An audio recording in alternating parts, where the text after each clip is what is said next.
In the port city of Baltimore, Maryland, a routine day turned into confusion when a massive cargo ship Dali slammed into a bridge, causing widespread panic and significant damage.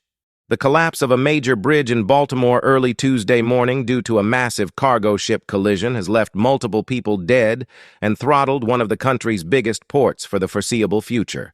The Francis Scott Key Bridge toppled shortly before 1:30 a.m. Tuesday, when the Dali, a 213 million pound cargo vessel, lost power while trying to leave the port and smashed into one of the bridge's support columns, sending people and cars into the frigid Patapsco River.